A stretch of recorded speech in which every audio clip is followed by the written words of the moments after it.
Welcome into the Illini Inquirer Podcast. We haven't done a football podcast in a while. We had a great signing day one. We've weighed in a little bit on football. I know basketball is front and center right now, Joey. We got a lot going on with basketball with Terrence Shannon and his TRO case. We got two big games with Michigan State and Maryland. But I figured let's talk some football. I need to because I'm already in the offseason with my NFL team. Meanwhile, you have a third straight franchise quarterback. Congratulations on that. 31 seconds it took Jeremy Werner to bring up that. I am so jealous of you. I just want you to appreciate your football fandom, that you have two of the greatest quarterbacks ever, and I'm sure you're happy you don't have the one guy and have to deal with that headache right now. But you have another one. It's just you guys have them. They're just here. They sit around for a while, and then you put them in, and they look fantastic. So congratulations on having a real NFL organization with quarterbacks. Yeah, I got to say, I looked pretty dumb in November where I was like, well, this is over. This is stupid. I don't know what to do when this team's bad in November. And they were bad. Like, that's the reality. They were not a good team in November. And Jordan Love was really great. No, he wasn't. And he really turned it on. I really like the young wide receiver group and their tight end group. I mean, and you look, when they took Dontavian Wicks, my brain went to 2022 when I saw him. And then I kind of forgot how good he was in 2021 when we saw him in person. He looks really good. It's just exciting, right? Like, I get it. And like in our group chats, you and our friend Derek Piper, I think like are being nice, but you're kindly telling me to get lost. And that's fine. Like, I understand that. I don't expect this to go much past Sunday, but I'm going to have a hell of a fun time speeding from the State Farm Center to my apartment Sunday.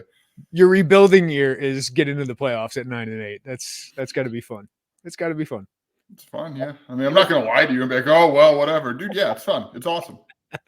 All right. We want to talk Illinois football, of course, and we'll weigh in the offseason. Our plan here, we're going to grade how they've kind of filled their transfer needs so far. They've added 5 transfer additions so far. We're going to rank their top remaining needs in the transfer portal that they could add during the spring or maybe late here. But Illinois is reporting next week all the early enrollee freshmen, and there's a lot of them, about a dozen, along with some JUCO guys, along with the transfer portal guys. And then we'll take some listener-submitted questions. We got some really good ones. So we'll get to all of that coming up here, Joey. I think one thing we should address is so far, and I do want to caution people, January often can be a time where there are more coaching changes, but so far Brett Bielema has not made any coaching changes, which, to be honest, Joey, like after a disappointing season, is a little bit of a surprise, especially on the defensive side of the ball. I always thought Aaron Henry was going to get multiple years here. I know that's what most people talk kind of point towards because, hey, his first year as defensive coordinator was a disappointment. But just your thoughts on Brett Bielema kind of staying with continuity so far that we know of. Yeah, so far, I didn't get the sense in his postseason, that first presser he did like 3 or 4 days after the Northwestern game, that he was going to make any moves. But look, I mean, the cycle moves a lot. Like, there's so much movement in the coaching cycle, especially at this time of the year. Like, a lot of the head coaching jobs have been filled out, obviously, and we see that. But now you're building staffs, right? And there's promotions and demotions and all sorts of movement there. So we'll see. I mean, this thing, until we see the coaches on the sidelines at spring ball with their position groups, like, you just have to assume that there's a chance movement can happen. We'll see. We'll see if that plays out with Illinois, but I think what we've seen so far is this wasn't Brett Bielema seeing what happened, especially defensively, and making immediate changes, right? So if anything happens, it's either a poaching situation or maybe, I don't know. Like, that's probably the thing that comes to my mind first and foremost. We'll see. We'll see what happens. Yeah, I never thought that 1 year after changing almost half his staff because of Purdue and Ryan Walters and all those guys leaving, I never thought this would be like, oh, we're going to change we're going to do 4 more new assistants. He values continuity too much. Yeah, and I think you have to build some of that in a program. And just like a roster, if you're turning over a lot of your coaching staff every year, unless you're just losing guys because they're getting promoted elsewhere, that can be a struggle, right? That can really be a struggle. And I do think you want players mostly to hear from the same guy. Now, Brett Bielema will make moves, right? Like he moved off Tony Peterson after 1 year, which was a little shocking because it was after just 1 year.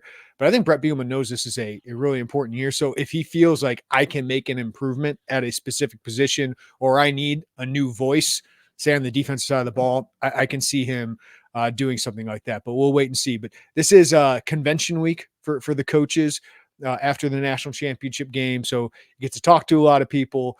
The recruiting staff, they have Nate McNeil to replace as he takes over the Syracuse recruiting department there. Congratulations to Nate, who's worked under Pat Hamilton for the last several years and worked in the Illini recruiting department for Lovie Smith, a Chicago native, really helped with guys like Tyshawn Griffin and Malik Elzy. It was just a really good presence in that room. So they got one of those to replace. So that's worth noting. 5 transfer additions so far, Joey. Right now, 48th in the country in transfer portal rankings. I will note this. The average star rating is 7th among 18 Big Ten teams. I would note that if you're an Illini fan worried about the transfer portal, Illinois maybe not adding as many, we'll get into what they lost or haven't lost. But I do think the quality that they've added is pretty good so far. I mean, all of these guys that they have added to my now, I mean, I don't know exactly Anechi Sledge's entire offer sheet, but he was a highly rated recruit going to Auburn. All these guys had other Power 5 options. So I think they've done a pretty good job quality-wise in the transfer portal. I think this is quality-wise, guys who you think can definitely step in, plug and play. I think this is Brett Bielema's best haul so far, and I think they're going to add more, whether it's this week or after the spring ball. Yeah, they went out and they got 5 guys who we think are either going to start or be like make it a real battle throughout training camp to start. Sledge would be the guy who I would say I don't know to this point, but an Anthony Johnson, a Cole Rusk, and J.C. Davis, Kevin Wigginton, those guys are guys you would think are going to be really, really in heavy competition for that starting spot. And I would probably, especially J.C. Davis, I would say you got your starting left tackle. Like I could see all those guys starting. I would almost expect that to be the case with who they've added so far. So, yeah, I think it's kind of a different approach outside of quarterback, right? Like when we say this, we have to take out the quarterback factor of it because they went out and got Tommy DeVito, Art Sikowski, Luke Altmaier. So outside of that, like this is the most plug-and-play transfer class in Brett Bielema's 3 full cycles, I believe. Because you think back to that first one, it's like a Prather Hudson, Jafar Armstrong, Chase Hayden. I know I'm missing Eddie Smith. Eddie Smith was in that conversation. He was the class before, I believe. No, I thought he was in that. No, I was sure he was in that 21 Brett's first offseason class. He was. Alec Bryant was added late. Chase Hayden, Max Rosenthal, Jafar Armstrong, C.J. Hart, Jack Badovinac. That's a good addition. That's a really good addition. Art Sikowski ended up being a really good addition, even if it's backup quarterback and now a staff member. Hey, so did Max Rosenthal for that matter. Eddie Smith as well. And then you go to the 2022 transfer class. Like there weren't like stars there, right? Like C.J. Hart made a 1-game impact. Cody Case, Jonah Morris, Dylan Davis, Terrell Jennings, Rashawn Wilkins, T-Rod Edwards, solid addition, Tommy DeVito, a home run, right? The quarterbacks, they've done really well. And then this last year, you look at it, and you had, obviously, Luke Altmaier was a huge addition.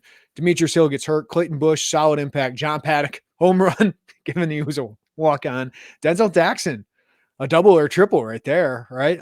Tanner Arkin made an impact later on in the season. Nicario Harper made an okay impact along with Clayton Bush. That was a solid transfer class, but I think this one, with J.C. Davis and Kevin Wigginton, I would be shocked if they're not starters at left tackle and probably right guard or left guard. Anthony Johnson would be shocked if he's not a starter. And Anechi Sledge, like I would imagine he is going to be in the rotation at nose tackle along with T-Rod Edwards. Maybe Jeremiah Warren is in that mix. Cole Rusk, I'd be shocked if he is not a top 2 guy in that tight end rotation. Yeah. And so like quickly, we didn't talk about this. So sorry to put, like, what do you take from what you've seen from that first year, which I don't want to wipe out that 21 year, but that's just that was a weird time coming out of COVID, but it looks like, especially this year, Brett Bielema has used the portal to fill immediate needs. Like this has gone less from an eraser to erase recruiting mistakes in the depth department and more from get impact guys in here immediately, or at least potential starters. I'd rather say potential starters than impact guys. I thought we had pretty high expectations for that first class. Like Chase Hayden could be a top 2 running back along with Chase Brown at the time. CJ Hart was obviously a starter before he got hurt. And really turned into a nice rotation guy the following year, or a solid rotation guy. Eddie Smith, I had higher expectations for, right? Sikowski was a phenomenal addition, in my opinion, as a backup quarterback at the time, competing with Brandon Peters. But, Badovinac was okay as a starter, but Prather Hudson, Max Rosenthal, even Chase Hayden probably turned into more, and Art Sikowski were probably more program guys. I think he wanted to set a standard in the culture. And I think we can all admit, like, they've raised the bar and the culture and the work ethic, like they got that. They just need to keep adding talent to it. They need to keep putting these guys in best positions to succeed. So I feel like this one, though, they needed to get more plug and play guys. You didn't have Johnny Newton and Keith Randolph and Julian Pearl and Isaiah Adams all coming back. You had to fill those spots. And we'll get into it. Like defensive line, they've still gotten worse because they've lost Johnny Newton and Keith Randolph and Denzel Daxon. But offensive line, tight end, they have potential to be better, to be honest with you, with some of the additions they made, which is not easy when you lose good players like Tip Ryman, Julian Pearl, and Isaiah Adams. Yeah, offensive line, I think we'll get into that. We'll get into that a little bit more. But yeah, you've seen guys come in, and again, we expect 4 of the 5 to be starters and Sledge is TBD. Like that's so different from the approach we've seen Brett Bielema take, or at least be able to execute. Yeah. Right? Like maybe they did. I mean, we know they hosted people on visits and they didn't get some of the guys, or maybe they put out a lot of offers, but to be able to target and execute and get some of these guys, especially early, going to getting a JC Davis early in the cycle, Anthony Johnson, Wigginton, like those were kind of, I felt like those were big moves, both in the time and in terms of the talent that you got in. And now we'll get into it. There's still stuff you got to fill out on this roster to be where you need to be. And there's a lot of time. And I think you'll see some movement still come April. One thing I think we have to do when we do this equation of the transfer portal is what's leaving, right? Mm-hmm. So I'll look it up here, but Purdue's transfer class looks phenomenal. But then you kind of put in what they're losing, which is 25 players, including some really important players on their roster. You start to think, how much did they improve, if at all? I mean, Illinois still got to prove that as well, but I'm talking about guys leaving for the transfer portal, not the NFL draft. So I kind of broke it down, Joey. The average departures in the Big Ten so far, and this includes Washington and Michigan, who just wrapped up the national championship. Those players can still enter the transfer portal if they like. They only have 3, but the average departures in the Big Ten via the transfer portal is about 12. So far, Illinois has had 5 scholarship players enter the transfer portal. Reggie Love is a loss. He's one of your top 2 running backs, was your top running back when Caden Fagan was not healthier early in the season. Tavion Nicholson struggled last year with penalties and all of that. He was a starting cornerback, and that's a spot you have to fill. And then you lost depth guys in Sean Miller, Zach Barlev. Neither of those guys surprised me. Said McConnell, a little surprising, and I think that's a loss because you still need to replace him in the rotation. But there's not a no doubt, like, besides Nicholson, starter, number 1 guy. Maybe Love is in that mix. You're not losing one of your guys you were definitely counting on this year to be one of your star players. So I think we talk about it a lot. I bring it up a lot. Retention has been strong for Brett Bielema, whether it's not losing a Johnny Newton or a Gabe Akis or any of these guys to the transfer portal like Purdue did with Nick Skirton and some of their players. I think that's been a big positive for Illinois. That's been their NIL focus for the most part.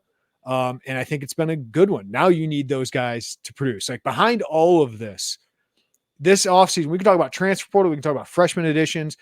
This season, to me, is so dependent on development of both the coaching staff and the players they have recruited. So those defensive backs, those wide receivers, Malik Elzy, Ashton Hollins, Zachary Toby, Sabor Kareem, all of these guys, they have to take big steps forward. Defensive line, Alex Bray, guys like that.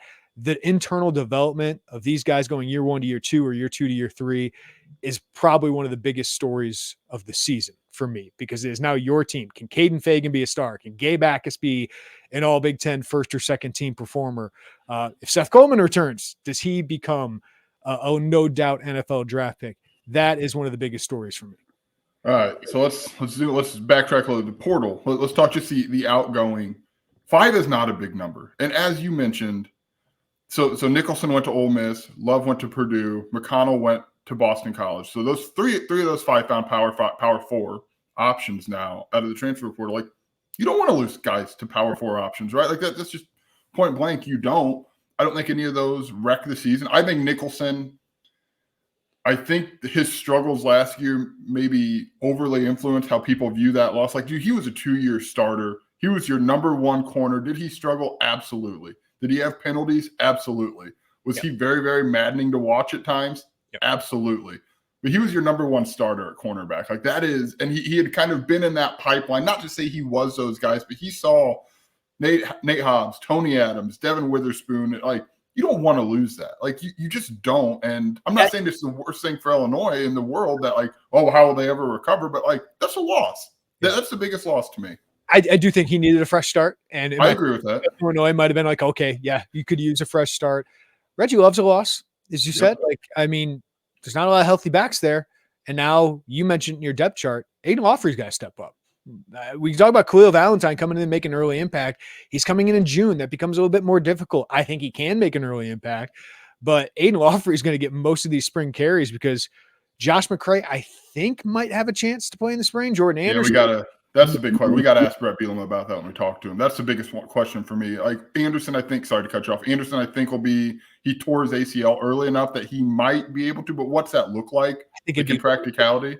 I agree with that. Fagan, he had the shoulder surgery. Brett Bielema thinks if he's anything, maybe the end of spring ball. That would have been a big spring for Caden Fagan. I mean, like, it just would have. He needed those number 1 reps in there. So, yeah, like, in terms of ready to play bodies at running back in the spring, like Reggie Love, that stings. And he was a solid back for Illinois, right? Like, we sang Reggie Love's praises a lot this season for what he was able to do. Like, again, there's a difference between saying, hey, these guys are losses and fold it up, it's over. Like, I don't think you do that, obviously. But, like, you have to acknowledge that those guys were good football players at Illinois, had productive careers at Illinois. Like, you don't want to lose those. All right, let's get into this. Let's grade how Illinois has filled its transfer needs so far. So I went back to December when I re-ranked the transfer portal needs. Number 1, I had defensive line. They've added Anthony Johnson, who chose Illinois after taking official visits to Rutgers and Wisconsin. Rutgers' defensive line has been playing well lately. We know Wisconsin's recruiting really, really well under Luke Fickell. It's been a really good program. And then Anechi Sledge they get from Auburn, who's a nose tackle. How would you grade that, Joey? C+. Like, I like who they've added, but it just feels like you're 1 away from jumping up a letter grade. And we know, right? We know they explored those possibilities. They briefly had a commitment from Clay Patterson. That did not work out. We know they've hosted Isaiah Hastings. Like, they're still looking for 1 more. So, like, knowing what they have to replace, like, so a C+ isn't like, boy, Anthony Johnson might not be any good, or Sledge. It's just like, they had so much to replace. I feel like they're 1 more away from taking that next step up. I have C+ written down too. I like the quality of the guys they added. I think Sledge will step in and be a rotational nose tackle. I know some of the Auburn guys said he's a developmental guy. He's entering year 3, and he's big, he's strong, and I kind of trust Terrence Jamison with development. Like, what he did with Denzel Daxon, what he did with Calvin Avery at that position, I think he's really good. Assistant coach. So I think he'll do well. Anthony Johnson, he's kind of been a late bloomer, didn't get into football until late in his high school career. Took a while at Youngstown State to make an impact, but you watch him against Ohio State and he's winning reps against Matthew Jones and Donovan Jackson and their offensive tackle who's an all Big Ten guy. Like, he's winning some of those reps. I think he can be a solid Big Ten starter. That said, I agree with you. They need 1 more. Clay Patterson I thought he would have been a really solid addition, but on the official visit, something happened where it wasn't a fit anymore. So they still got another spot to fill. They're trying to fill that one. As you said, they've hosted some other guys. Isaiah Hastings goes to Missouri. It's hard to land these defensive linemen, but I have to go C+ until they add 1 more because they are losing 5 of their 6 guys. Now I think Gabe Hackus very well could move to defensive line. So I do think that would really, really help them. We'll talk about some of the potential schematic changes they can make to help this as well. But I do think they need one more body, because right now, you did the depth chart, Joey, and we can add Gabe Backus in there, but I still feel like they need one more rotational guy. Alex Bray's a guy I think can make an impact. But is Pat Farrell, is Jeremiah Warren ready in their second seasons at Illinois? We'll see. To rely on young guys is difficult, but I know they're high on Alex Bray and Jeremiah Warren.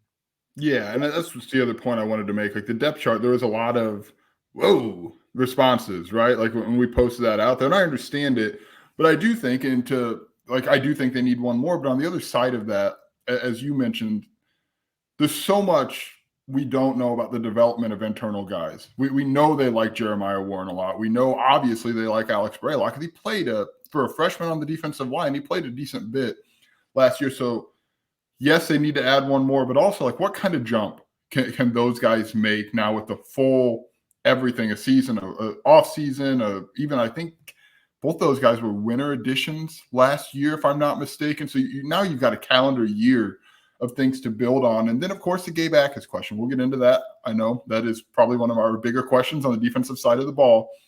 But yeah, they still need one more. And I think you'll see them kind of running out of time at this moment in time. But I think minimally in the spring, you'll see them continue to explore that market. I would imagine so. Number 2 on my needs list was offensive line. I give him an A. Like JC Davis was a all-conference player, first-team guy. Pro Football Focus kind of had him as a 7th round pick / undrafted guy, like in their top 300 though of NFL prospects right now, NFL draft prospects for 2024. And he had interest for some big schools out west. But Illinois, Brett Bielema prioritized him. It was his number 1 target at offensive tackle, and they're able to close that one pretty dang quickly. I watched the film. He reminds me a lot of Vidarian Lowe. Like I think this guy can be an NFL player. Now he's got to prove it against Big Ten competition, right? But to get a plug and play left tackle in this transfer market where he certainly got some big offers, Joey, I think JC Davis was a huge addition. And then to follow it up on the same day and get Kevin Wigginton, who started games for Michigan State in the Big Ten, has 2 years of eligibility. Davis has 1, just to put that out there. But Wigginton, who I think is probably a no doubt starter for Illinois, and pushes that competition, improves your depth. Getting 2 of those guys and winning really competitive Power 4 battles for those guys. I think they filled it, and they're still looking ahead more. Melvin Priestley from Grambling State, an East St. Louis kid. They hosted for an official visit. I think if Illinois wants him, they can get him. And now that would just add even more depth. So Brett Bielema said, I never want to be thin on the offensive line again. With the internal development of guys, with Josh Geske and Zy Chrysler and Josh Kreutz all returning, Hunter Whitenack, Brandon Henderson all getting a year older, stronger, wiser. I feel like the top of this offensive line depth chart has a little bit more questions than the last couple of years, because you had Adams, Pearl, Palczewski, those guys, Kramer. But I think the depth, I think they feel more comfortable with their 8th and 9th guys, 7th guys on this offensive line than they have the past couple of years. Yeah, I was exactly there with you on A. I was somewhere between A and A minus, knowing that they still have Priestley out there on the board if they want to make that move and get him and jump him up. But they did a good job of addressing both the starters, right? Like those 2 guys we both expect to be starters, but just the trickle down that has on the depth. I told you, I've said this on here a few times. I still believe it. I think they left Lawrence, Kansas last year at that football game just freaking out on the offensive line. And they never said that. I've never been explicitly told like we were freaking out. But to move Isaiah Adams, knowing how much they valued him at left guard and knowing what that would do to your depth, to move him over to right tackle, and then to not have a lot of options. Like there just weren't a lot of ready-to-play options. You saw that. Like at no point, if you remember back, we talked about Badovinac earlier. If you remember back to 21, he kind of settled in late. Like it felt like there was a musical chairs going on early, and then late he settled in. No one really, really settled in late last year at the guards. You still saw Whiteneck and Geske, and to a much lesser degree, Henderson move around kind of on those interior spots, like especially left guard. Like left guard was the one that there was a lot of rotation there. So you just never. Their 3 years, I don't think they felt confident in 5 guys on the offensive line. The first year and this past year, I think they felt confident in 4 starters. Yeah. And I think 2022, they felt confident in 5 starters. They were fortunate they didn't have an injury, right? Like I think they got really fortunate that year. They didn't have a serious injury. So they've recruited a lot of offensive linemen, and they're already recruiting over some of those guys with guys like Kevin Wigginton and potentially Melvin Priestley. Yeah, and I think they probably wouldn't have felt good about 5 if Alex Palczewski didn't get the waiver in 22. Mm-hmm. Right? Like that was a huge deal for this offensive line to bridge that gap. Yeah, I'm with you. Or Alex Pihlstrom didn't develop into an all Big Ten potential practice squad guy. So took a couple games for the 5th guy they probably had confidence in, and Pihlstrom was right. Year, yeah. That's right. So I think I really like what they've done on paper depth-wise. And because you have guys like Geske, Whitenack, and Henderson, like those are the guys fighting for a starting spot right now, I think. I mean, we've never come out and been told that, but like that's what I think. After the season, like Geske was a no doubt starter, Chrysler no doubt starter, Kreutz no doubt starter. You had no idea who your tackles were. Brandon Henderson, we would have had at left tackle, which I love the idea of Brandon Henderson. Guys had 20-something snaps in the Big Ten, and then you're potentially going Chrysler or Geske at right tackle, Whitenack potentially. That's a lot of question marks. So the fact that J.C. Davis and Kevin Wigginton, those guys are good enough to play, I think, in the Big Ten and be really good. Now, those other guys have to fight for playing time. That's what you want. That's what you want on the offensive line. So I give them an A. Yeah, I'm with you. All right. That's a good transition to our next one, which I think is going to be much different. Yes. Defensive back. So far, Chase Canada, we can include into here as the JUCO edition. What grade are you giving them, Joey? I'm low, so you can decide to go low too. Don't be afraid. No, I wasn't going to be afraid to go low. I think it's a D. Yeah. I think you need a starter. Like you need to get somebody. We've seen them explore. So like that's not just us saying like maddening this when you're in a Madden free agent and you're like, go get this guy because you can. Like we've seen them go out and look. And we've seen them host players on visits. Like they've not, for whatever reason, whether that was their decision, whether that was a player's decision, whatever the combination of all that was, they've not gotten a guy that you think is going to walk in there and start at particularly cornerback. That is where when we talk defensive back, we're talking corners. Like that's where my biggest concern on this defense is those 2 corner spots. And I think you needed to go out and you need to get a guy, and we've seen them try. I'm sure you'll see them try throughout the spring. It's a D for me, man.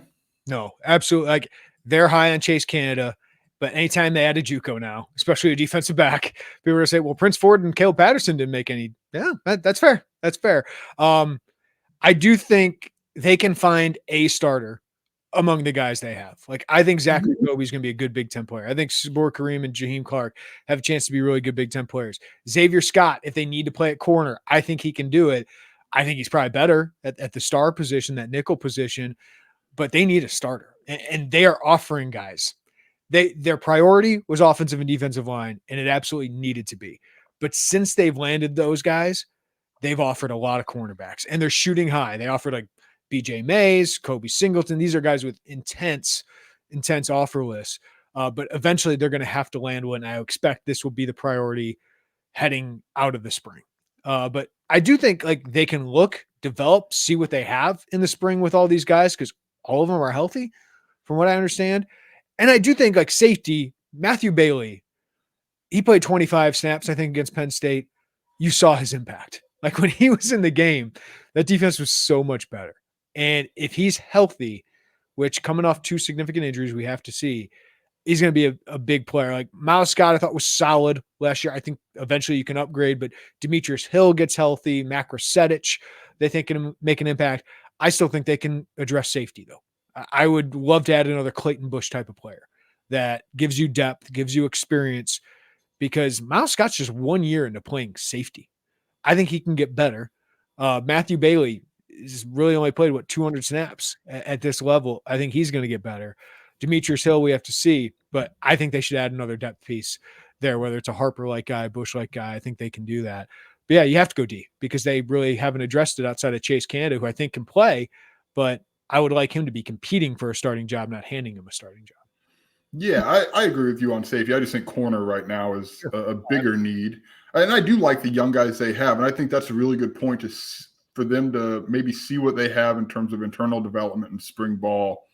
Is it a Sabor Kareem, Zachary Toby, Jaheim Clark, like are those guys probably getting about time for Elijah McCantos to find his way to make an impact? What can Vernon Woodward do when he gets to campus? But again, we're talking about guys with minimal snaps, minimal career snaps. And like that was our concern going into last year. And it's our concern going into this year for this defense. And I think this is a valid criticism because I do think they have sold well on the trail about their NFL development success to high school guys. Like Vernon Woodward to me is a big addition. Mm-hmm. Toby and Kareem were really good prep prospects, but it's a little surprising that Devin Witherspoon and Quan Martin has not led to an immediate, like, this guy wants to go here to be developed by Aaron Henry and be that star cornerback for Illinois that has had this NFL success with defensive backs. That's a little surprising to me, to be honest with you. So I'm looking for that. Like, can they do that in the spring after Devin Witherspoon wraps up? You know, he just wrapped up top 5 defensive rookie of the year, Pro Bowl season. So we'll see if they can do that, because I get it. Fans think, man, you have Devin Witherspoon. How are you not selling this a little bit better? You know, Johnny Newton, I think Anthony Johnson, that was huge. Clay Patterson, it was huge when they did get him. So I think they've sold that pretty well. Offensive line, they've sold incredibly well. So I'm looking forward to seeing if they can sell that better in the spring. Yeah, but so this was something I wanted to bring up earlier. And before we get to the next two, Jeremy, what should we expect? I mean, I think I know the answer to this. I'm posing it to you so I don't ramble.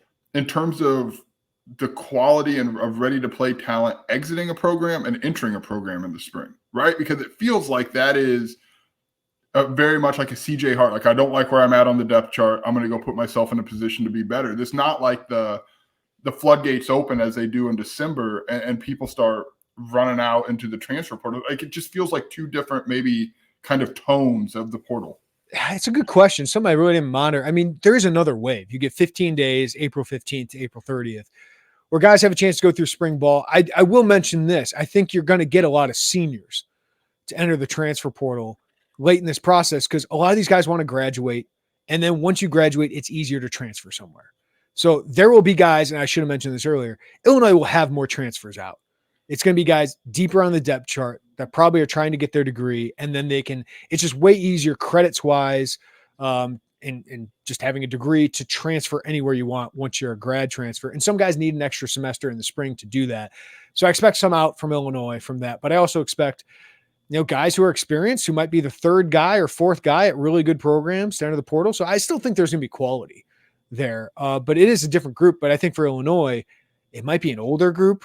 It might be a more experienced group that maybe you do have a plug and play one-year guy. So I do think they're going to have options there.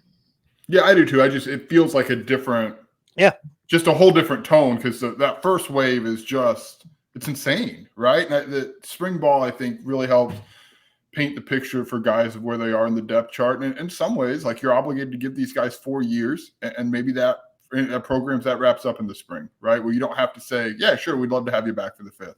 Yeah. All right. Tight end was number 4 on my transfer needs. This is an A for me. You was Tip Ryman, and I feel comfortable with their physicality in that tight end room with guys like Tanner Arkin and Henry Boyer. And eventually Tanner Hollinger will get there. He doesn't join Illinois until June. Griffin Moore should be back for another year. Showed some flashes, but not a lot of consistency. He's a little undersized compared to the prototype. To add a guy like Cole Rusk, who is an FCS All-American, kid from Rock Island, great story. His dad was a U of I wrestler. But watching the film, and I got a film review up today, Joey, this is just a natural pass catcher. He's 6'6", 250 pounds, but is a really good athlete. Great hands. Tip Ryman at times struggled to adjust to the ball in midair. Cole Rusk does not. The competition amps up, but from Missouri Valley to Big Ten, it's a lot different. Less busts out there and all of that. But when he gets an opportunity, he usually makes the catch. Only 1 drop all of last year, and he had more than 50 targets. That's a great drop rate. I think he can be significant addition. And the best thing about it is I just think he's a great fit for what they need. They have not had a dynamic pass catcher make a huge impact really since Daniel Barker. Like, I think Tip Ryman was a better overall tight end, but they've had blockers, they've had physicality. Luke Altmaier needs another proven pass catcher outside of Pat Bryant. And I expect some of those other receivers to step up, but I think he's going to have a better option, especially in this play action with a guy like Cole Rusk.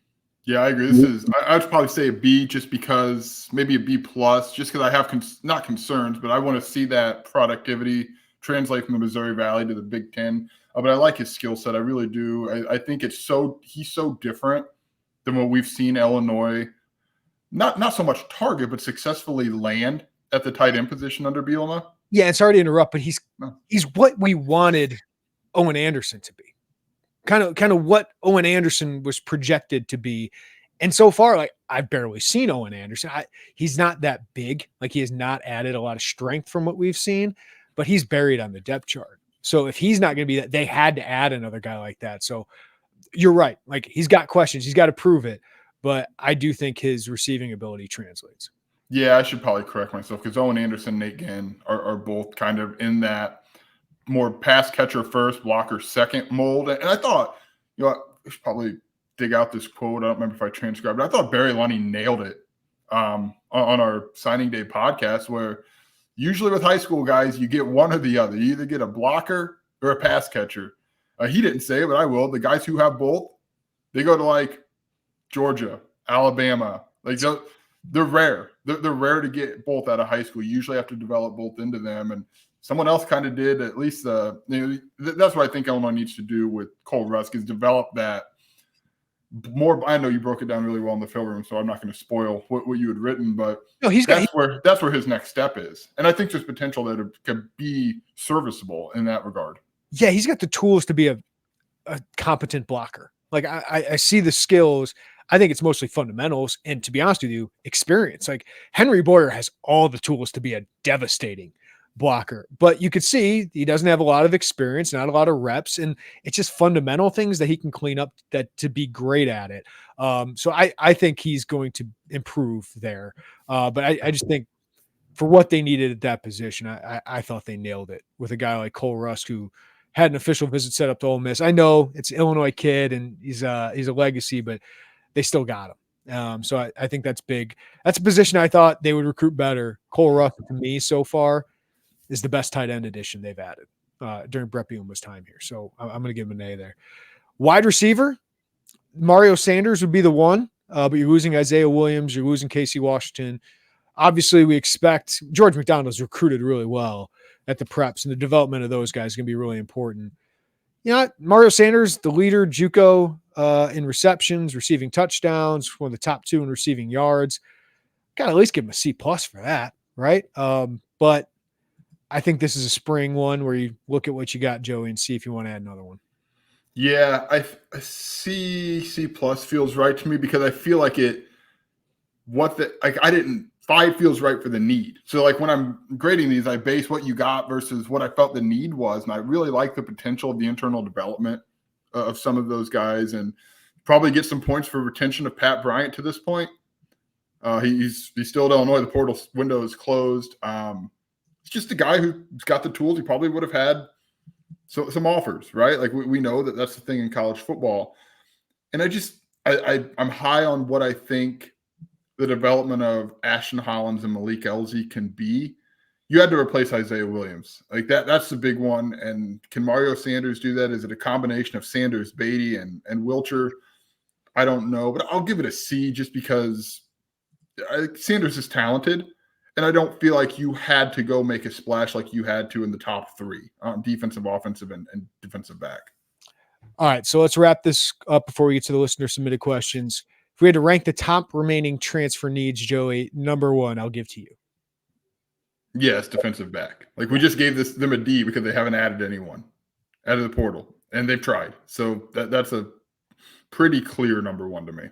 Yeah, that's 1A, 2, 3 for me. Number 2 for me would be defensive line. I think they need one more.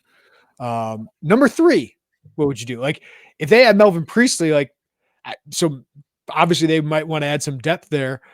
I wouldn't even have offensive line. I think 4, because I think they've done a pretty good job. They got guys returning.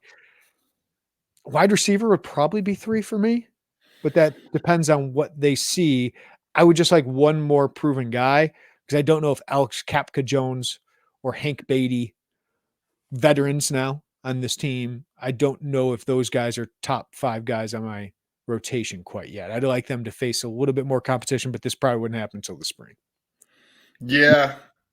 Yeah, wide receiver, like offensive line, you could say, because like they want to add depth, Targeting but it. it's kind of like not an embarrassment of riches. That's way overvaluing all the depth there. But like I feel good about depth wise, where this offensive line, competition wise, where this offensive line is. So yeah, I guess receiver, like there's such a cliff from 1 and 2 to the rest, which is a credit to what Illinois was able to do in the early part of this offseason. So let me throw this at you.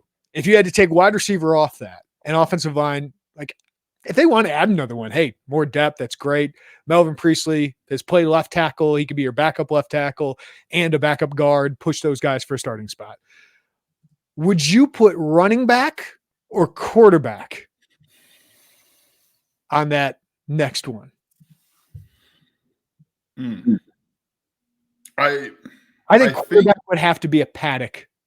Yes. I would say quarterback because like Illinois kind of been spoiled in finding a way to thread the needles the last few offseason with Art Sikowski, which obviously transferred over into the Tommy DeVito year as well to have that solid, proven, experienced backup. And then John Paddock. So like if you can swing that, sure, that's a really, really hard needle to thread. It just is. Like usually experienced guys want to go somewhere where they can be productive. And conversely, I think it's time to give Donovan Leary the shot to see if he can be that backup quarterback for you. My concern with running back, you have so many scholarship bodies. Like you cannot afford scholarship count-wise to throw 8 scholarships at the running back position. Like it's just so many. I think one would have to transfer out after spring ball to add him. Yes. And I do want to mention, like Khalil Valentine coming in June, they also had a really good preferred walk-on, Aaron Ball from St. Lawrence and Burbank, Illinois. Like I think he was a nice addition, like a really good addition where they didn't have that preferred walk-on guy who was a low 3-star recruit with, lower level Division I offers. Aaron Ball is that guy. So I think that's going to be a nice addition for the future. That's kind of what you want your preferred walk-on program to be, is if I have to go to my 5th or 6th running back, can I trust him in a game? Kind of like the Newbin kid from Minnesota, who was a revelation for them. And namely, is he not a defensive back 2 weeks ago? Right? That's what Illinois was facing this year. Or linebacker, yeah, whatever it is. All right, let's get to some listener-submitted questions here, Joey. Joseph asks, which transfer are you most excited about? How many more transfers do you think they'll take? Will there be more after spring ball? I think we've answered some of those questions, but which transfer are you most excited about? I can't believe I'm not taking like a splashier thing, but I'm excited for JC Davis. It's the left tackle. Yeah. I mean, it's such an important position. I think I was going to ask you this earlier. So while we're talking about him, because he's a clear answer here for us, what, if you had to go in terms of all the portal additions this coaching staff has added, where does he rank for you? And again, I know it feels like we're like this whole offseason, we have to phrase everything in like, we still need to see it on the field because there's so much hype last offseason and it fell short in a lot of ways. So you still need to see him make that jump. But I think just his productivity, like he's a really big one. And I would put him pretty high on that list. Outside of the quarterbacks, he'd be behind DeVito and Altmaier for me. Altmaier would probably be number 1 just because of the 3 years of eligibility. There's probably more competition for Davis and DeVito, though, no? Right, but yeah, in terms of how it played out, right? You can't put him guy I was highest on. Like I'll just put it in my mind, sure. guy who I was highest on, he would be right behind those guys.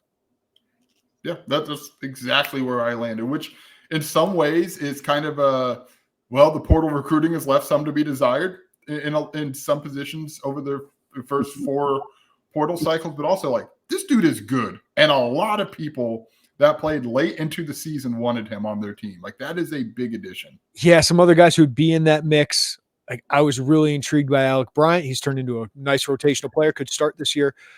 Jafar Armstrong, I was really intrigued by.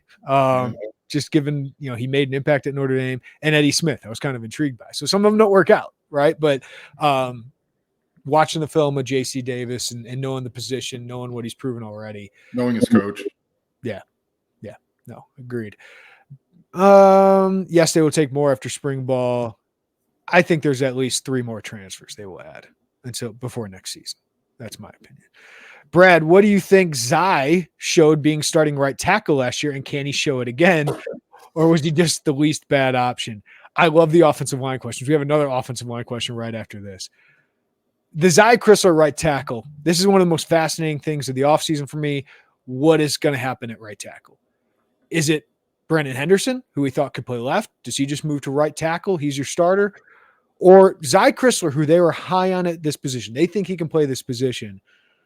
Played it last year for the first 2 games, was bad.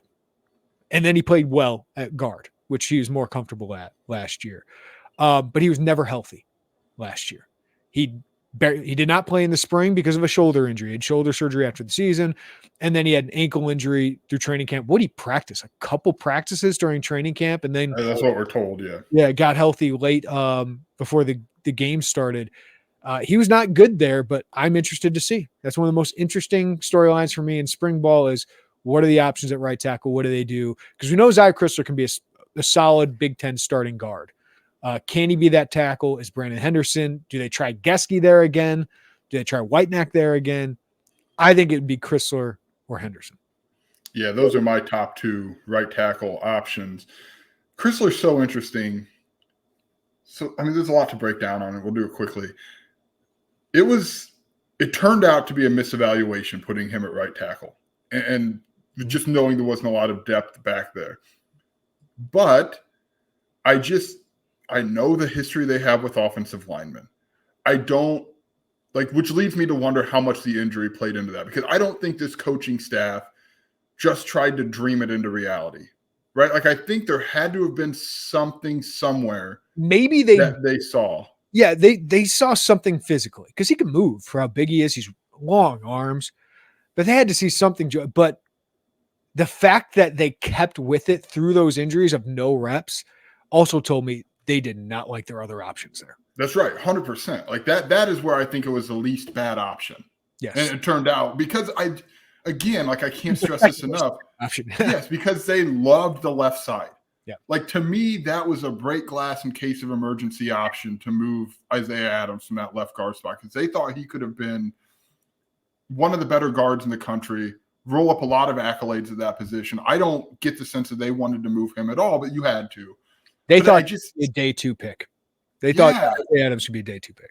So I just can't imagine that they were like, nope, no matter what we're seeing, this is it. Like, that they misevaluated it so badly that they were going to be damned to make it work no matter what, because they didn't, right? And that didn't work out.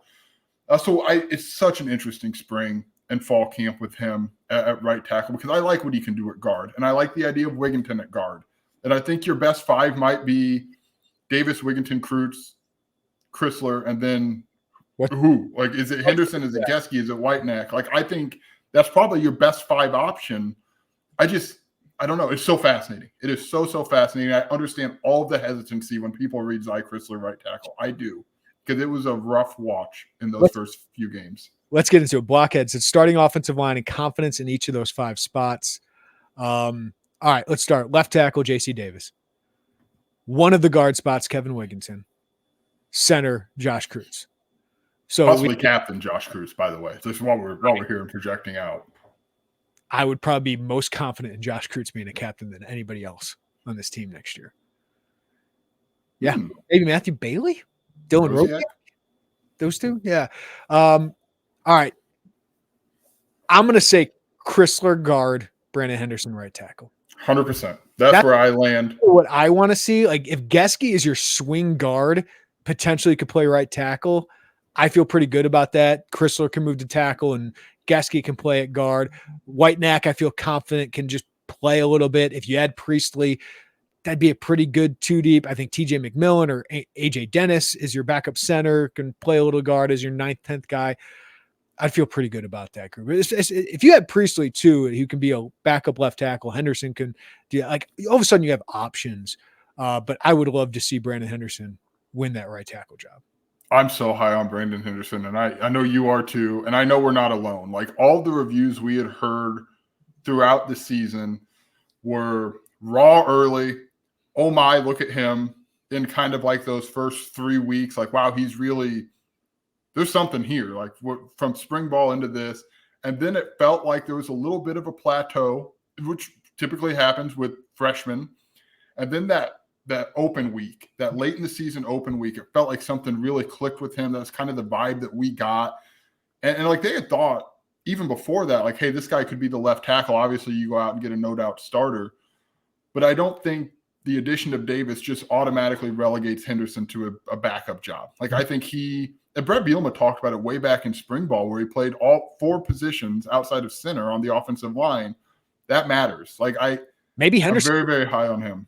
Maybe Henderson can push Geske for the guard job and Chrysler's at right tackle. Like, that's what I like about him a lot. So what's great there, Joey, is it's competition. Like, it's a real competition where I think they actually have multiple options. Mark asked, did we ever take a serious look at bringing in a quarterback via the portal to start or compete with Altmaier? Altmaier's their starter. But we don't know of adding quarterback. Brett Bielema and usually goes with 4 scholarship quarterbacks at the most. That's what they have right now with Trey Petty coming in, Cal Swanson. But I think they really like Donovan Leary. I think they value Donovan Leary. I think there's a reason they mention him every chance they get unprompted because, listen, Donovan Leary was the 3rd guy last year. Let's be honest. At most schools, the 3rd guy leaves. Like, he just – is there a chance to play? Leary's going to get a ton of reps this spring. I think they like him a lot. Can he eventually be a starter? He's going to have to prove that. But I think Donovan Leary, like, this is a great opportunity. Luke Altmaier runs a lot. Luke Altmaier's had a history of injuries. You are 1 snap away. I think Donovan Leary is going to be the backup quarterback next year with Trey Petty and Cal Swanson battling out for the 3rd spot with Kirkland Michaud. Yeah, and again, we talked about this earlier where I think if you could get a veteran guy, a 5th year, 6th year guy, you would explore that. But at some point, your room has changed enough that I don't know that you need to explore that, right? Like, because Donovan Leary is now in his 3rd year here, like, you're not dealing with a redshirt freshman or a true freshman anymore. So this guy who's in his 3rd year, and if you believe in him and you believe in his talents, like, you've got to give him the chance to be that backup quarterback. And he's not, again, he's not this inexperienced guy who only had practice squads, practice look team reps for a whole year. I know that was the story out of his freshman year. He's got reps in your system. He's been with Barry Lunny now going into his 3rd year. Like, it's time to see if he can do it. And from what it sounds like, they believe in what he's able to do. We haven't really seen a lot of Donovan Leary playing football at Illinois outside of some spring ball. And he had ups and downs in the spring game that we saw, but that's to be expected for a guy without a lot of reps. The one thing Donovan Leary oozes is confidence. And I would say, well, yeah, lettuce, great lettuce. Jealous. But just he oozes leadership. He's got some Art Sikowski to him. Like, and obviously he's got the bloodlines. He knows the quarterback position so well with his brother Devin Leary being a starter at NC State and now Kentucky. Like, I think Donovan's got that it quality. Now we got to see what he can do on the actual field. Jamie, far too early. Top 3 NFL prospects on the current team. I like this one. And I clarified, like I said, are you talking broadly or just 24? Probably not enough to talk just 25, sorry. Probably not enough to talk just 25. So broadly, it would be like a snake draft through 5, just a 5-person, 6, I guess. I would limit this to 2025 because I think it's far too early to say like Malik Elzy is a top NFL draft prospect on this team, even though I think his ceiling is incredibly high. So I want to go 2024 NFL draft or 2025. Excuse me. Yeah. So number 1, and we should bring up the timeline here. January 15th is the hard deadline to declare for the draft. That is 5 days from now. We have not heard a single peep one way or the other from Seth Coleman. Not a single word. Not a, hey, you've been invited to this or that. Nothing. 5 days. So I'm going to, as of right now, because we haven't heard the otherwise, and it's very, very late in this process, I'm going to put him at number 1 for me because I love his tools. I love the way that he played late last year once him and Charlie Bolden, there was probably a figure it out with each other process. I thought he really turned it up late. We've always seen the tools with him. Still pretty young, too, considering his age. So he's number 1 for me. Like that's a slam dunk 1. Yeah, highest floor of all these guys, most proven of all these guys, an all Big Ten player. Just got to be consistent. And if he comes back, that's a huge addition. I would expect him to be back at this point, but we'll see. We'll see what the process leads. Number 2, it's a bit of a bold call because he'd be an early entry, but I got to go with Gabe Akis. He's just so physically imposing. He can get better consistency. I think he needs to be more consistently disruptive. But I do think if he changes the defensive line and plays more just that 4-3 defensive end, or at times 4-eye technique, can he play 3 technique to help replace Johnny Newton? I think that versatility in today's NFL is incredible. And I just think he has the talent to do it. And I'm really interested to see, as you said, what Charlie Bolin can do with year 2 with those guys. So I'm going to put Gabe Akis up there because I still think he hasn't hit his ceiling. Like I think he can reach another level, and I think Illinois needs it. They need him and Seth Coleman to be dominant next season. Are we snaking this, or you can go? Look, we have to say, like, kind of similar to our drop off in terms of like transfer needs to add. It kind of feels like a drop off from in terms of what we know, because I think the next logical one here, just given what he came in with his draft status or thought to be, would be JC Davis, right? And we've got to see it, obviously. That's a big thing. But he was well thought of at New Mexico. So to me, that's number 3. And with the caveat of we've got to see that translate to the Big Ten. That's the Mountain West, right? Like that's a pretty good football league. Not a bad league by any stretch of the imagination. It's again, like given what the buzz was last offseason and the product, like anything we say, I feel like has to be with we've got to see it because we've got to see it. And there was a lot of talk that didn't really manifest itself last year. But this was a guy with NFL. A lot of offers, man. Like programs that know what NFL talent looks like. The other guy I would add to this is Pat Bryant. Mm-hmm. Because I think he's shown the flashes. Now he's the number 1 guy. And I think he could be in for a very productive year because I do think Illinois' passing attack has a chance to be really, really good. And obviously he's got to have some guys step up around him, but I liked what I saw out of this passing attack. Obviously Luke Altmaier has got to speed up his process, be better in the offense, all those things. But you saw how this passing offense can be unlocked and what Barry Lunny can bring schematically. I was really impressed with some of that late in the season. So Pat Bryant, I think, could have a huge year production-wise and just take another step. Got to cut down on some of those drops, got to be a little bit more consistent, needs to be healthy, but I think he's got NFL potential. I'll say this NFL draft class is not as, for Illinois in 2025, more questions about it than even the past couple years because Devin Witherspoon, Alex Palczewski kind of stepped into those years as NFL guys. I think these guys got a little bit more to prove. We knew Johnny Newton was going to be a high draft pick. We knew Keith Randolph and Isaiah Adams would be draft picks, but these guys all have a little bit more proven to do. Yeah, I was going to say, like, we named 4. Do you have a 5th? I don't I could reach for some, right? I could go like a bold prediction and try to reach for some, but I don't even feel like that's honest because like there's just kind of a younger team at a lot of positions where you would see, guys who could technically make the leap, like a Dylan Rosiak, Matthew Bailey, and all technicalities could make the leap 3 years removed. But there's just things that like those are just bold, leapy takes that I don't care to do. No, and there's a physical part of this. Talent wise, you have to have certain. That's why, listen, he's got 2 years of eligibility left. But a guy like Cole Rusk would intrigue me because he has these physical tools that I think you need. Maybe Isaiah Chrysler, if he had a great year, could be one of those guys, but I think he'd have a lot to prove to do that. Anthony Johnson, potentially. I just don't know if he's got that quickness, but he's got enough of a blue collar thing. Like he's got the length though. He's got the size. And if they can develop him, maybe he's more like a Daxon undrafted free agent, Calvin Avery undrafted free agent. But no, I don't know because I think the next group of guys we're talking about would be Caden Fagan, Malik LZ, some of those DBs that we got to see develop and just haven't proven enough yet. All right, I'm going to pose one to you because you think the passing attack could be really good, you said. And there happens to be a quarterback who would have to be orchestrating that passing attack who can run. Again, like we named our top 4, but I do wonder what that NFL future looks like for Luke Altmaier because we've seen flashes with him. It's a guy I thought of bringing up. Yeah. Illinois hasn't had a quarterback drafted since Kittner.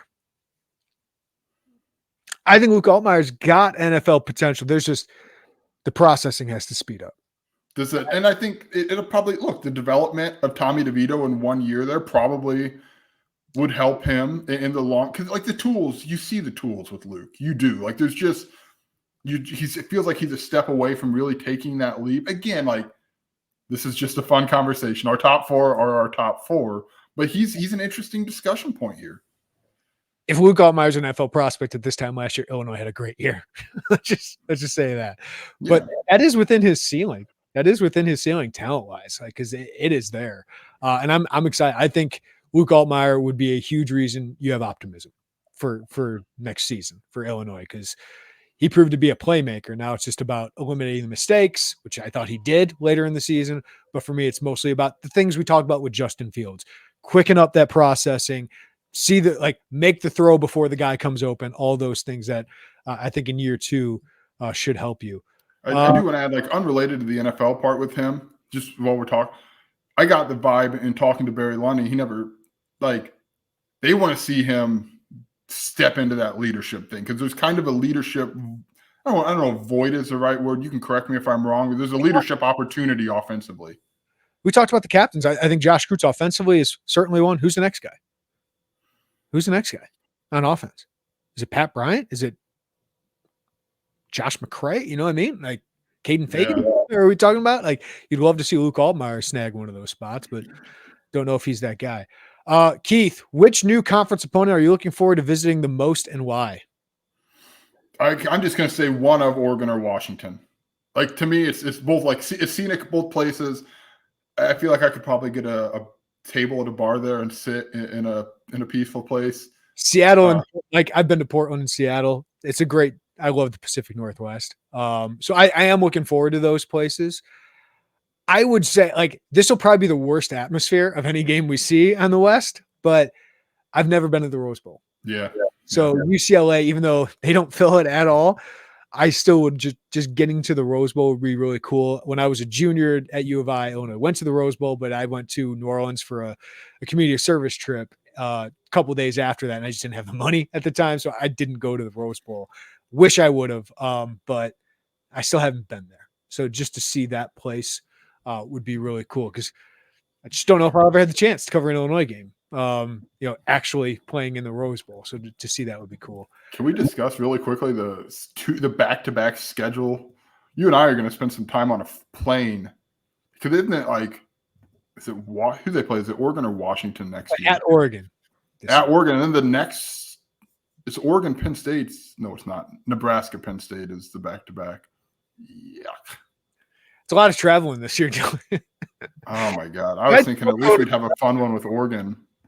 Penn State's probably the worst travel to get to in the Big Ten. But, all right, we'll hop in the car. We'll make it work. Big Kurt, with limited NIL resources, they put all their eggs into the Altmaier basket last transfer portal cycle. Seems they are going the opposite direction this cycle, stressing quantity. Only got 5 guys compared to a lot of these Big Ten teams.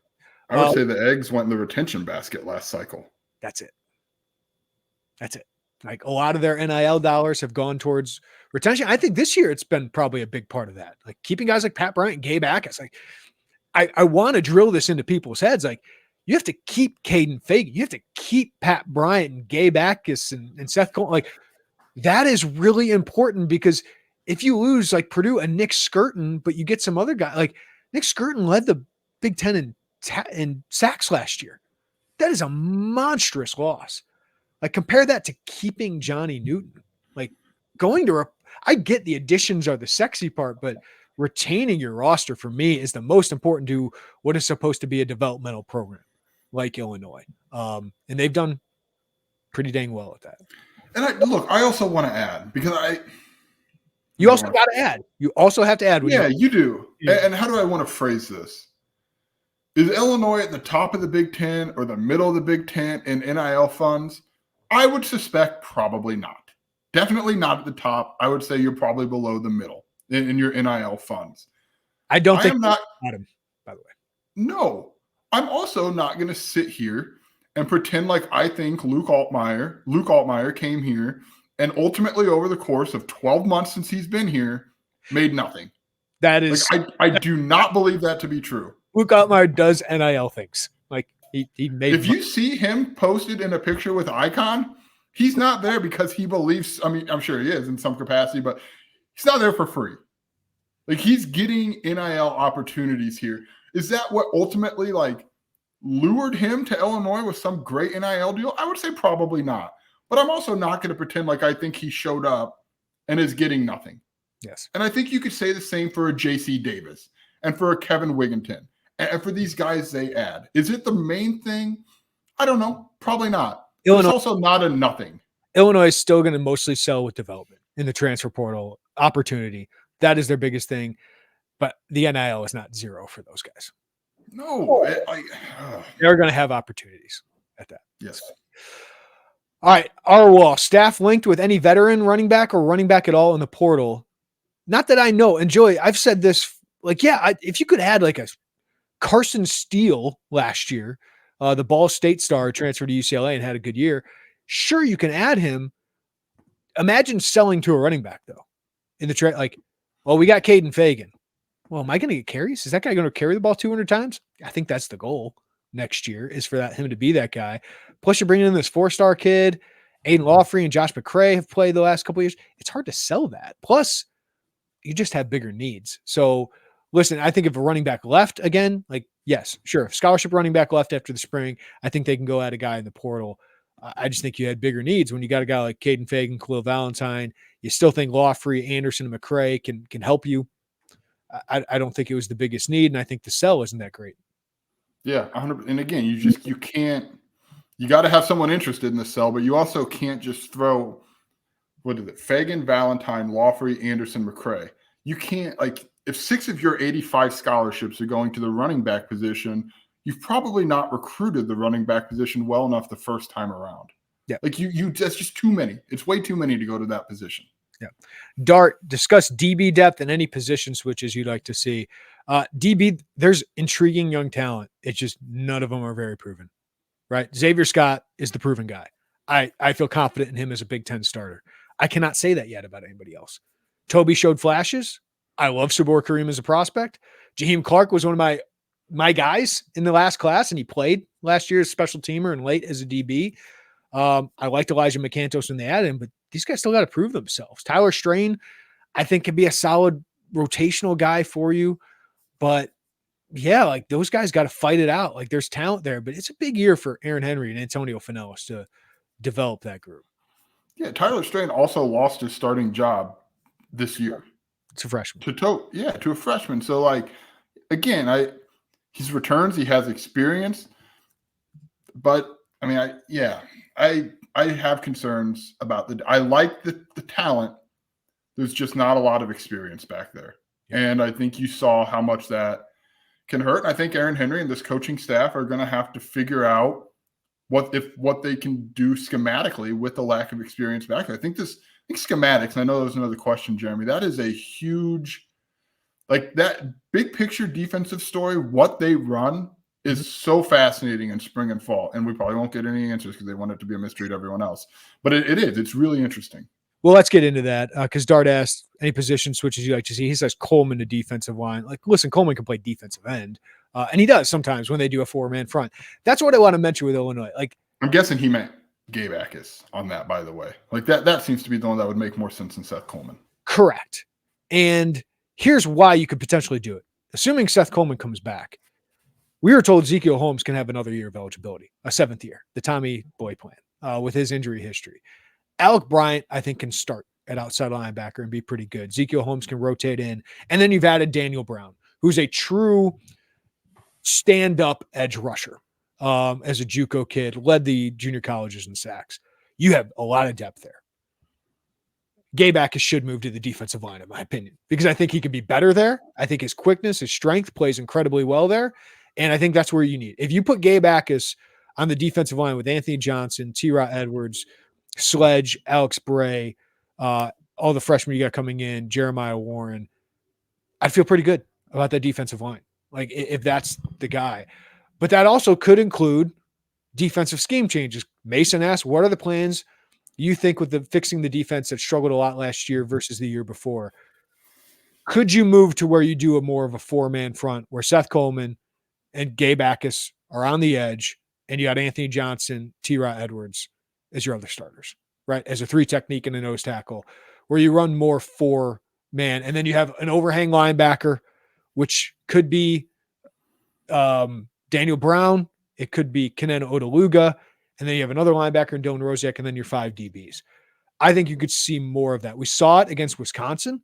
Then they moved back to like more of a 5-man front against a team like Iowa. I just wonder if they're going to be more multiple. And Aaron Henry talked with us on the signing day special, Joey. I think all those things are under consideration because 2 of the 3 worst defenses in the Big Ten were this defensive scheme. Purdue was worst. Illinois was 12th. And both Aaron Henry and Brett Bielema have brought that up, that maybe offenses have figured us out and we got to make some changes. I think that's the biggest storyline of this defense in the offseason and Aaron Henry. Yeah, I'm with you. And I think your returning personnel could probably convince you to move where you don't have, those 3 defensive linemen that Johnny Newton, Keith Randolph, Denzel Jackson, that you really feel like you have to kind of build it around that. So yeah, I think that's very that is the biggest story going into this. And unfortunately, again, we're not going to have answers for that until the first game. We're just we might have some ideas here or there. Maybe we'll see an open this or that. But if they move those, if they make those changes, they're not going to get a billboard in Champaign and say, looky here, look what we've done. So here's kind of my point is Gabe Backus could still be listed as an outside linebacker, but he's got to play more like a defensive lineman. Play more like a defensive end, defensive lineman, where he's got his hand on the ground. And then beside him is Daniel Brown. On the other side is Seth Coleman. And you only have 2 listed defensive linemen in Anthony Johnson and Edwards or Sledge lining up on the defensive line, only on the field. So you could call it a 2-4-5, or you call it a 4-2-5, whatever you want to call it. But yeah, I think that could be more of a look that you see given their personnel. They are loaded at outside linebacker. Yeah. And now, that being said, it's also, you look at that outside linebacker room. If, in fact, Ezekiel Holmes comes back for a 7th year, probably time for Jared Beatty to make that step. We've seen him physically get you need some of those guys that you've recruited at that position. We think recruited well to at least be ready to be those rotation guys. And we just hadn't seen, obviously it was kind of early in their process and where you were on the depth chart and the talent you had there. But one of those guys I think needs to probably step forward and be able to be in that rotation. Yeah. But if you got Coleman, Holmes, Bryant, Backus, and Daniel Brown, that's a pretty good top 5. It is. That might be tough to crack that. But yeah, Beatty it's a health thing. Then you got Moragan, Calvin Smith. I was really high on Calvin Smith as an edge rusher coming in. He got a lot of snaps. He got, for a freshman, he got some snaps too. Joe Barna, Josiah Knight, they got talent there. They got a lot of talent there, not a lot of depth on the defensive line right now, though they're adding it. I did like this freshman class. Any last thoughts, Joey? This went a little bit longer than I thought, but it was good talking football. It was good talking football. No. At this point, I was writing that depth chart up, and I was like, still 2 months. What was your hardest one? What was the hardest part of that depth chart? It was the defensive line, right? How do we list that defensive line? Do we list Gabe Backus as a defensive lineman? Do we only put 2 defensive line? This was a conversation we were kind of having. Do we only put 2 defensive linemen on this depth chart, 2 spots? Because I do think that can be the scheme change. Yeah, that was a tough one. Also, just defensive backs. Yeah, corners again. I feel good about the Matthew Bailey spot. I feel okay about the Miles Scott spot. I think that has got some potential. If Demetrius Hill can do that, if Mac Resetich can do that, I think that could be a pretty competitive spot in the secondary. But corner, I was just I don't know. I don't. Toby's a starter. I don't know who the other is. There's 4 guys competing for the other one as it's constructed. Yeah, offensive line. We talked about that, but that was interesting to put out there as well. It was easier once we talked it over here. I'm oh yeah, I don't know how this was how is this such a conversation a week ago when we were building this thing? All right, Joey Wagner, thank you, buddy. Thank you to everybody for listening to the Illini Inquirer Podcast. Give us a follow, rating, review wherever you get your podcast. Check us out on YouTube. Hit the like button, subscribe, hit the notifications bell as well. Everybody have a great day. Take care of each other. We'll talk to you next time on the Illini Inquirer Podcast.